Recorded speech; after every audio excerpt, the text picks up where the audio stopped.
Olga Tarnovska is a languages teacher who lives in the outskirts of Kyiv. She's been keeping us up to date with developments in Ukraine here on NewsHour.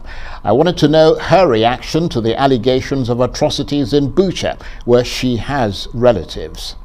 Well, it was very difficult for us to follow all what was happening in Bucha because they were incommunicated most of the time. So we were very desperate when we phoned and we couldn't get through during days.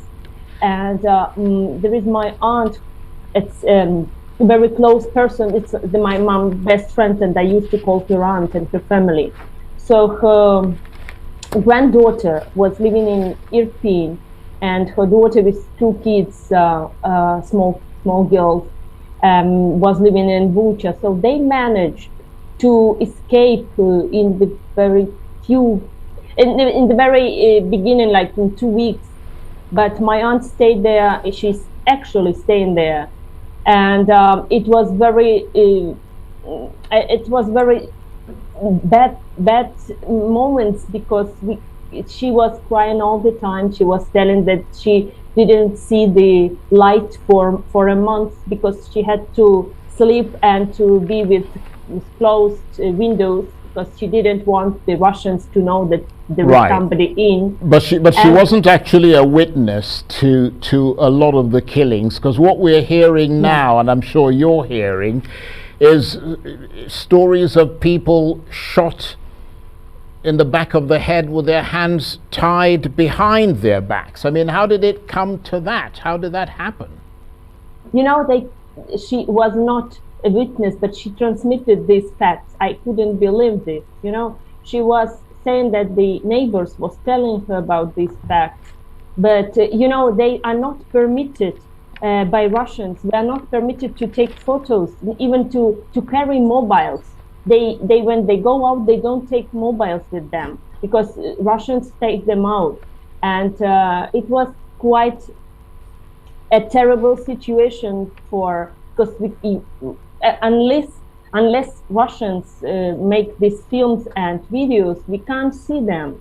We just could see the results of all this, and it was shocking. Yes, of course. And but Sergei Lavrov, the Russian foreign minister, has been saying that Russian troops retreated on the 31st of March, and at the time the mayor of Bucha said everything was okay, and then 2 days later we hear of these killings which he called fake. I mean, what's your reaction to that? Well, there is an expertise. All this dead body will be investigated, and definitely we'll see what time of death and what time of the crimes, exact time. Our science permit this. So I'm not worried of Russian fake news, because everything will be documented properly.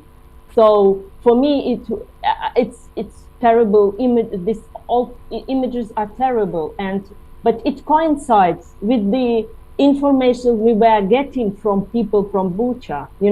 So it's not all these graves and people dead and shoot were reported previously. It's not a surprise, And can you just give us a sense, without necessarily revealing where you are, because I know you don't want to for security reasons, but can you give us a sense of where you are in relation to Bucha? Because your town is also located on the fringes of the capital, Kyiv.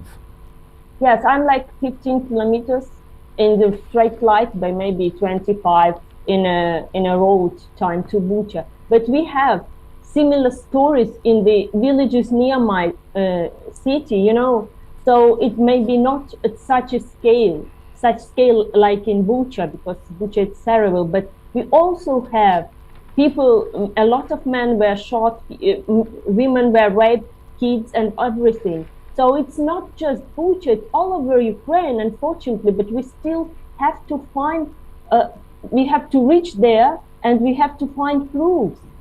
Yes. Besides, Charles, I will tell you that Russian troops, when they entered, they had like mobile crematories for incineration, for corpse incineration. And I suppose that they were supposed to to eliminate all these corpses, but they didn't. Right. I don't know why. Right, and I mean, I can just looking at you there, I can see the stress that all this is imposing on you. I mean, how are you personally reflecting on these alleged killings of civilians? Because I mean, you sound as though it's hit you particularly hard. Yes, it was hitting me because I'm an empathic person, you know, and when I see it's like it's happening to me, I suffer it like it were me who is raped, who is tortured. And you know, my sister was receiving this information like 3 weeks ago, and she wanted to publish it, and I asked her not to, because you know, the violence can provoke violence, and I was afraid if we publish it or if we talk about it, it would be even bigger and more harmful. But I don't know if I were right, you know, because seeing all these terrible atrocities, I don't know what to do and how to act and react. Okay, I want to thank you very much indeed, Olga, for joining us and for sharing with us that very harrowing story and your reflections on it that's emerging from Bucha there. Olga Tarnovska is a languages teacher who lives just outside Kyiv.